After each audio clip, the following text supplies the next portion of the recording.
Okay, well, let's take a look. This is what I'm expecting. Not much changing, not much excitement. Temperatures are just too warm for this time of the year, and I think that's going to continue. Highs mid-90s for today, also tomorrow. And then I'm thinking low 90s as we head into the weekend and the first part of next week. Average high for this time of the year, 87. So we're going to be about 5 to 8 degrees above average really for the next 6-7 days, probably next 7 to 10. I don't see the weather changing a whole lot. Oh, we do have an air quality health alert. It's a KENS 5 weather impact alert day because of the ozone that's going to build this afternoon. If you're sensitive to the air quality, limit your time outdoors. Temperature is 88 degrees. Record low is 47. Record high 97, set back in 1893. We're not going to break the record, but it definitely is hot for this time of the year. If you've got anything planned tonight, temperatures in the 80s, and we've got mostly clear skies out there. Current reading, we're sitting at 88 degrees. Seguin's in the lower 90s at 91. Gonzales 91. Floresville 89. I mean, our normal high for this time of the year is 87, and we're already at that at noon. So, yeah, you know, temperatures are just way above average. High 94, Dallas-Fort Worth 90.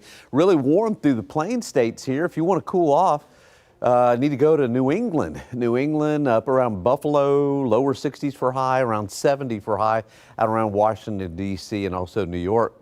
Okay, upper level ridge of high pressure is in place. When we have that, you know, it's hot, and we have hardly a cloud in the sky out there right now, so it looks really nice. Okay, as we head into the weekend, the high is going to weaken a bit. We'll have an upper level low here, too far to the east to really help us out.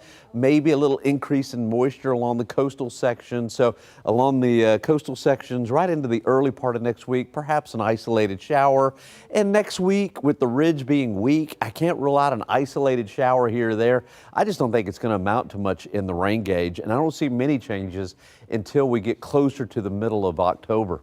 All right, Umberto is a Category 1 hurricane. Imelda is also a Category 1 hurricane. Nothing in the Caribbean. That's about as quiet as it gets for this time of the year in the Caribbean. It's amazing. Oh, by the way, Imelda now is a Category 2 hurricane, and it looks like Umberto now has been decreased to just a low. All right, we've got, let's see, 87 is 88's temperature now, but anyway, high temperatures will be in the mid-90s, around 94, lots of sunshine. Mold's light, ragweed is moderate. Here's your 14-day forecast. Not much changing. Lows in the upper 60s to around 70. Highs in the low 70s or low 90s over the weekend. Next week, pretty much the same thing, but I do expect some changes as we get closer to mid-October. All right, we got more news coming up after the break.